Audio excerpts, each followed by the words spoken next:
What I'm about to tell you will make you question everyone you trust.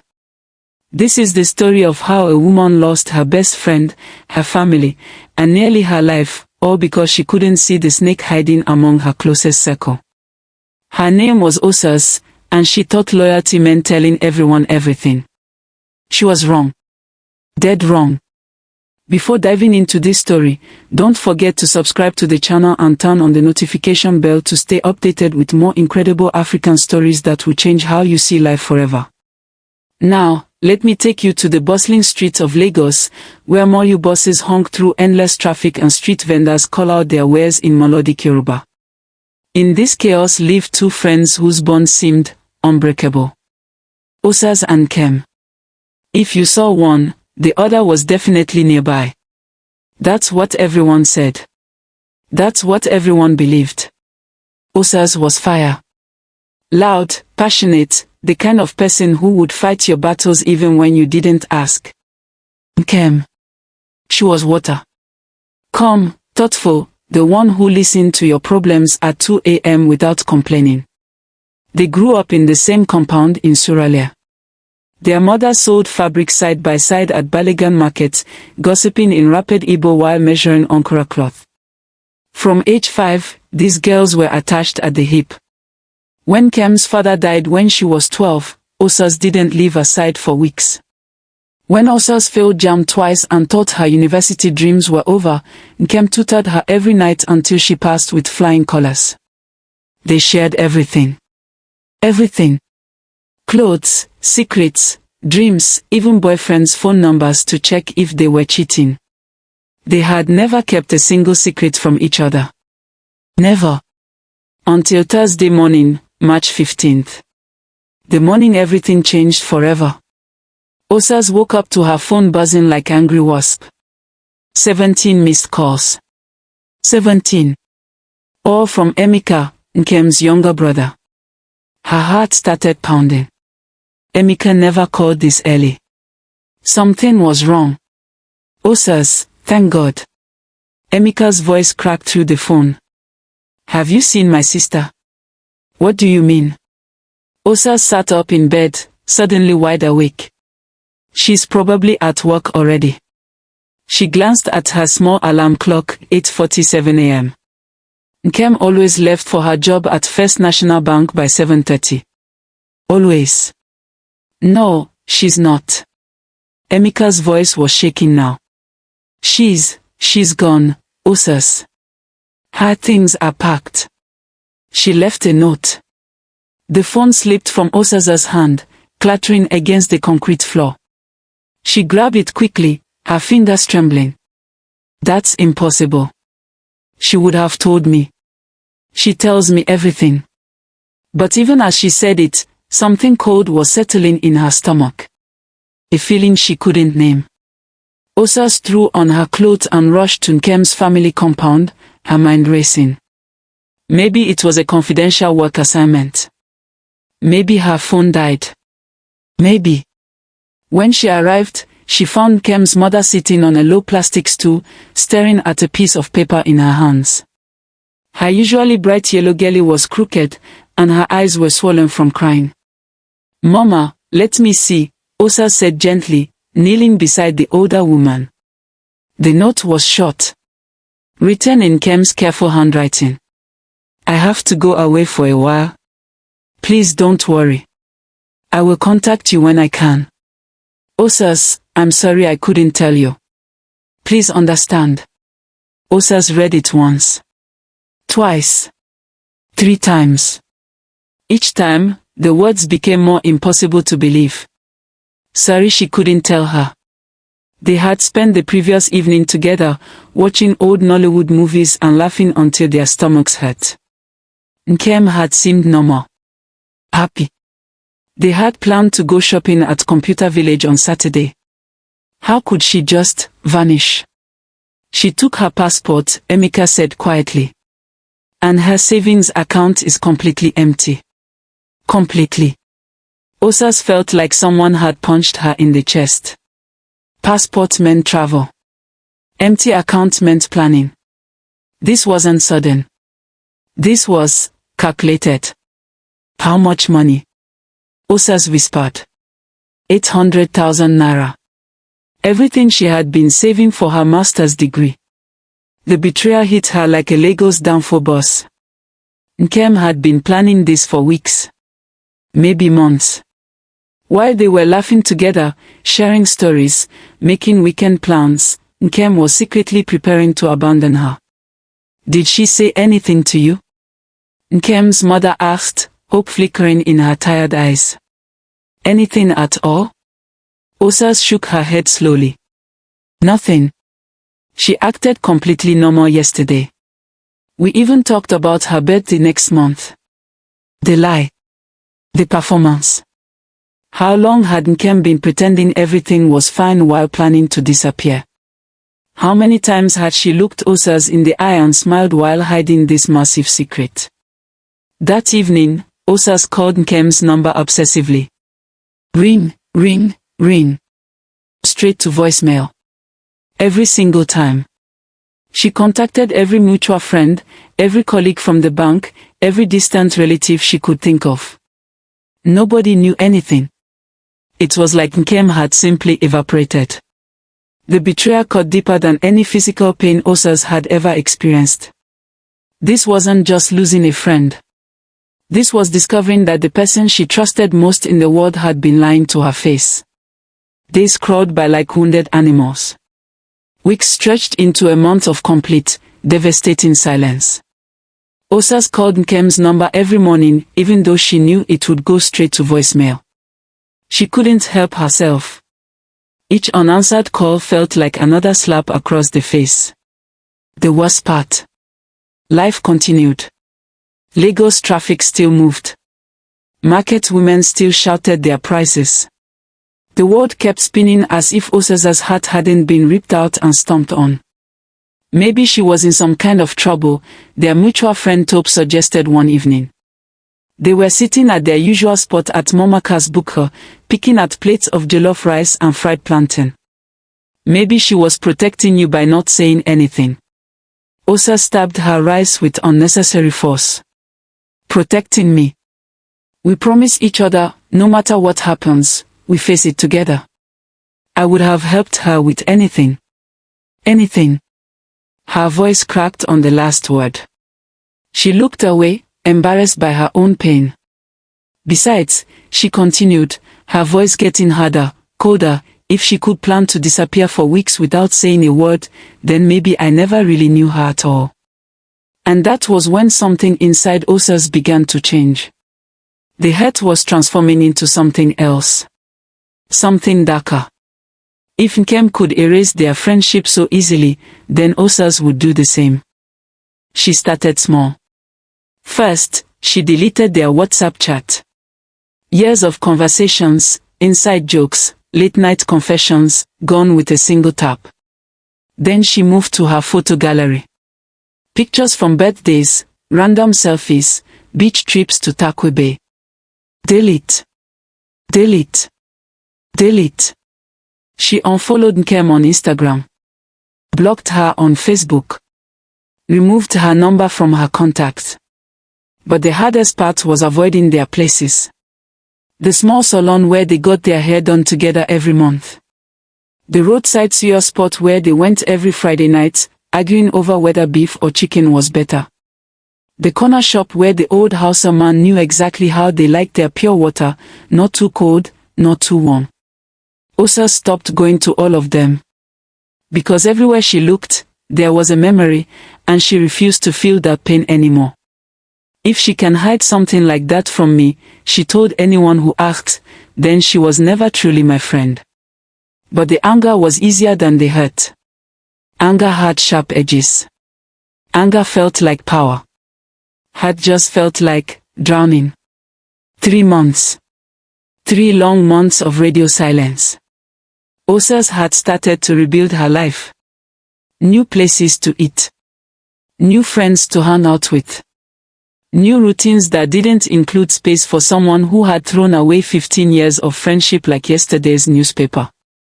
She was getting ready for work on a rainy Tuesday morning when her younger sister knocked on her door. "Sister, there's someone here to see you." Her sister's voice sounded strange. She says her name is Dr. Adoni, and it's about Nkem. Osaza's heart lurched violently. She hadn't heard Nkem's name spoken aloud in weeks.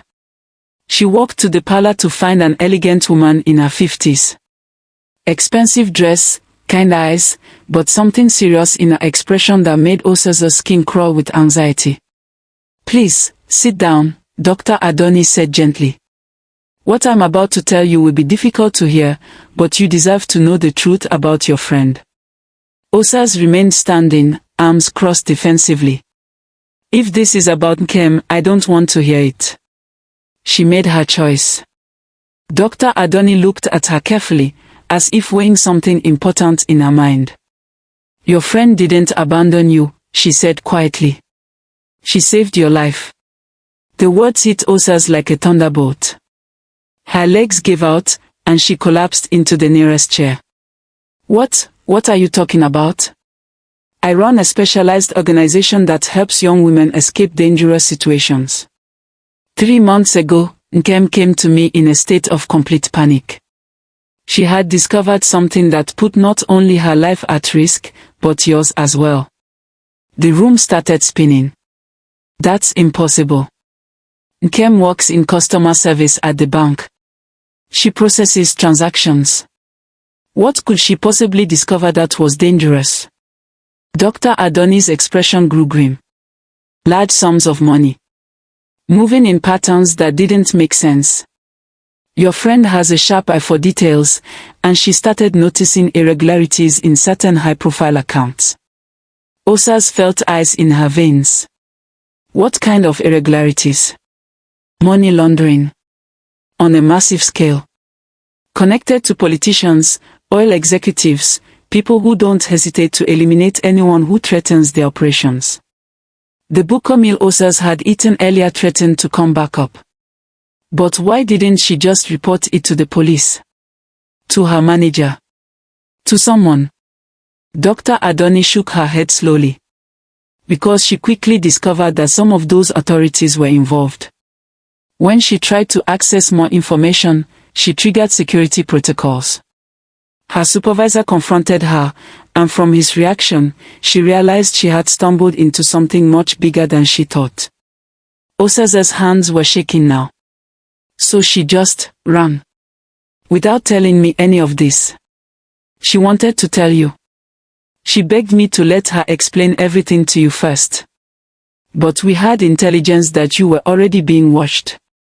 The words hit Osaz like a bucket of ice-cold water poured over her head. "Watched? By who?" Dr. Adoni pulled out her phone and showed Osaz a series of photographs. Osaz gasped so loudly her sister came running from the kitchen. The photos showed Osaz going about her daily routine. Walking to work. Shopping at Alaba Market. Sitting at the buka with friends. Someone had been following her for weeks. "We believe they were planning to use you as leverage against Nkem," Dr. Adoni continued.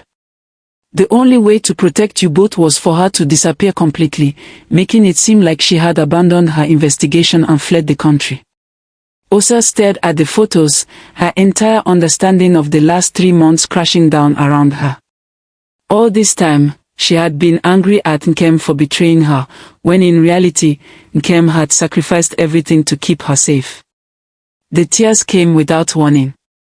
3 months of suppressed pain, guilt, and overwhelming love for the friend who had given up everything to protect her. "Where is she?" Osaz whispered. Dr. Adoni hesitated. "Safe. Hidden. But she can't return until we've neutralized the threat against both of you." "How long?" "We don't know. These people have long memories and even longer reach. It could be months. Maybe years." And just like that, Osaz realized that her anger had been completely, devastatingly misplaced. Just as Osaz was trying to process this earth-shattering revelation, Dr. Adoni's phone buzzed urgently. Her face changed instantly as she read the message, transforming from calm to absolutely terrified. "We need to move. Now," she said, jumping to her feet. "What's wrong?" Osaza's voice came out as a whisper. They found her. The next few minutes felt like a nightmare. Dr. Adoni made rapid phone calls in hushed, urgent tones while Osa sat frozen, trying to understand how her quiet Tuesday morning had become a scene from an action movie. Then Dr. Adoni turned to her with an expression that made Osaza's blood run cold. There's something else. Something Kem doesn't know. She paused, choosing her words like someone defusing a bomb. The leak that led them to her, it came from inside the bank. Someone she trusted completely. Osas felt her word tilt dangerously. Who? Her supervisor. Mr. Okoro. The name landed like a physical blow. Mr. Okoro. The same man who had mentored Nkem for 3 years. Who recommended her for promotions. Who praised her attention to detail at every staff meeting. That's impossible, Osas breathed. Nkem talks about him like a father. She trusts him completely. Dr. Adoni's expression grew darker. He's been feeding information to the money laundering network for years. When Nkem brought him her concerns, thinking she was helping the bank, she was actually revealing exactly how much she had discovered. The betrayal was staggering. Nkem had walked straight into the lion's den, thinking she was doing the right thing. But here's what's worse, Dr. Adoni continued, he's convinced the criminal network that Nkem shared everything with you before she left. They believe you have copies of all the evidence. Osas felt like she was falling through space. But I don't. I don't know anything. I know that. You know that. But they don't believe it. Which means I'm in as much danger as she is. Dr. Adoni nodded grimly. Which is why we're going to stage your death. Death. The word echoed in Osaza's head like a gunshot. You want to do what? It's the only way. If they think you're dead, they'll stop hunting you. Otherwise, they'll never give up. What followed were the most terrifying and surreal 48 hours of Osaza's life. Dr. Adoni's organization, she learned, was far more than just a women's shelter. It was a sophisticated network that specialized in making people disappear when their lives depended on it. They worked with military precision. Osaza's car was found abandoned near the third mainland bridge, doors open, her handbag scattered on the ground. There were signs of a struggle. Blood that matched her type, drawn from her arm just hours earlier. Security camera footage that showed someone matching her height being forced into another vehicle. The hardest part wasn't the staged death. It was watching her family's reaction from a distance. Hidden in a safe house in Ikeja, Osas watched through a small window as her mother collapsed when the police delivered the news. She watched her father's hands shake as he tried to call her phone, over and over. She watched her siblings organize search parties, putting up missing person posters with her smiling face all over Lagos. I can't do this, she sobbed to Dr. Adoni on the second day. Look what I'm putting them through. Let me just tell them I'm alive. Please. Dr. Adoni's voice was firm but gentle. If you contact them now, you destroy everything. The people hunting you need to believe you're dead, or they'll never stop looking. Your family's grief, as painful as it is to watch, is the only thing keeping them safe now. Osas buried her face in her hands. The cost of staying alive was watching everyone she loved suffer, believing she was gone forever. Meanwhile, across Lagos, the criminal network was celebrating. 2 threats eliminated. The investigation would die with the investigators. They could continue their operations undisturbed. But they had no idea that Dr. Adoni's team was recording every phone call, tracking every movement, building an ironclad case against them. 2 weeks later, Dr. Adoni came to the safe house with news that changed everything. We've located Nkem. She's safe, but... She paused. She's been told that you're dead. The room went silent. Osas felt her heart stop. She blames herself completely. She thinks her decision to leave without explaining got you killed. She's She's not doing well. Osa stood up slowly, her decision made. Take me to her. Now. The house on the outskirts of Abuja looked like nothing special from the outside. Small, ordinary, the kind of place you drive past without a second glance.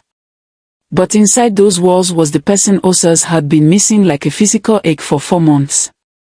Dr. Adoni knocked softly before opening the door. Nkem. There's someone here to see you. Osa stepped through the doorway, and time stopped completely. Nkem was sitting by a small window, staring out at nothing. She had lost so much weight that her clothes hung loosely on her frame. Her usually bright eyes were hollow, shadowed with a grief so deep it was almost unbearable to witness. When Nkem turned and saw Osa standing there, alive and real, her face went through every emotion possible in the span of seconds. Disbelief. Shock. Joy. Relief. And then, devastating guilt. You're not real, Nkem whispered, her voice barely audible. You can't be real. They told me you were. I'm here, Osa said softly, stepping closer. I'm alive. I'm here. That's when Nkem broke completely. She flew across the room, and they collided in an embrace so fierce it nearly knocked them both over. They sobbed and laughed at the same time, holding each other like they were drowning and had finally found solid ground. I thought I killed you, Nkem cried into Osa's shoulder. I thought my decision to leave got you murdered. I've been living in hell for weeks. I was so angry at you, Osa sobbed back. I thought you abandoned me. I thought our friendship meant nothing to you. I deleted everything. Our photos, our chats, everything. They held each other for what felt like hours, 15 years of friendship and love flowing between them like a river finally finding its way back to the sea. When they finally pulled apart, Nkem's eyes were serious. I need you to know if I could have handled this any other way, I would have. Leaving you was the hardest thing I've ever done in my life. Osa cupped her friend's face gently. I know that now. And I'm sorry I doubted you. I'm sorry I let my hurt turn into hate. You had every right to be angry. From the outside, it looked like complete betrayal. But it wasn't betrayal. It was love. You sacrificed everything to keep me safe, and I was too proud and had to see it. Dr. Adoni, who had been watching from the doorway, stepped forward. Now that you're both here, we need to discuss what happens next. The operation to bring down the network is moving into its final phase. Over the next 6 months, Osas and Nkem lived in hiding while Dr. Adoni's team worked with international law enforcement to build their case. They had recordings, financial documents, testimony from other victims. The web of corruption was massive, reaching into the highest levels of government and business. When the arrests finally happened, it was spectacular. Dawn raids across Lagos, Abuja, and Port Harcourt. Politicians dragged from their mansions in handcuffs. Bank executives led away from their offices. Oil company CEOs caught trying to flee the country. Mr. Okoro was among the first arrested. When confronted with mountains of evidence, he broke completely, confessing to everything and revealing even more crimes than they had suspected. The news dominated headlines for weeks. Massive money laundering ring exposed. Billions stolen from Nigerian oil revenue. Young bank workers' courage brings down criminal empire. But for Osas and Nkem, the most important moment came when Dr. Adoni walked into their safe house with a simple message: it's over. You can go home. The journey back to Lagos felt like traveling between two different worlds. They were the same people who had left, but also completely transformed. Their family's joy was indescribable. Osasa's mother held her so tightly she could barely breathe. Nkem's father, who never cried, wept openly as he embraced his daughter. The entire neighborhood erupted in celebration when word spread that both girls were alive and safe. But the experience had changed them in ways that couldn't be undone. One evening, a month after their return, They sat together on the beach at Victoria Island, watching the sunset paint the sky in brilliant oranges and purples. The same beach where they had made childhood promises about being best friends forever. "We can never go back to the way things were," Nkem said quietly, watching waves crash against the shore. "No," Osas agreed. "But maybe that's okay. Maybe we are stronger now. Wiser." They had learned that love sometimes means making impossible choices. That protection sometimes looks like abandonment.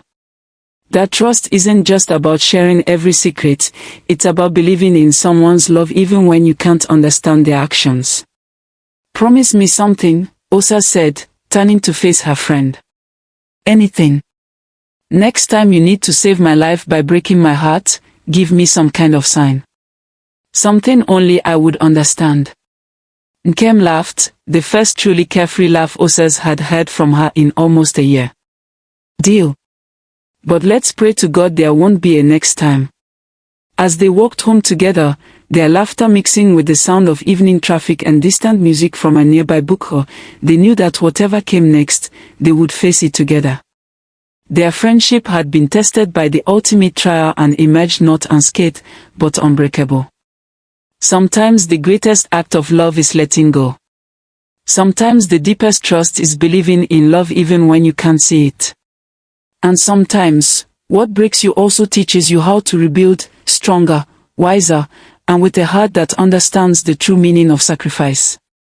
In the end, Nkem hadn't left her best friend at all. She had simply chosen a different way to stay. And that choice, painful as it was, had saved both their lives. The truth is, not every silence is betrayal. Not every secret is wickedness. And not every loss is permanent. Because sometimes, love speaks loudest when it says nothing at all.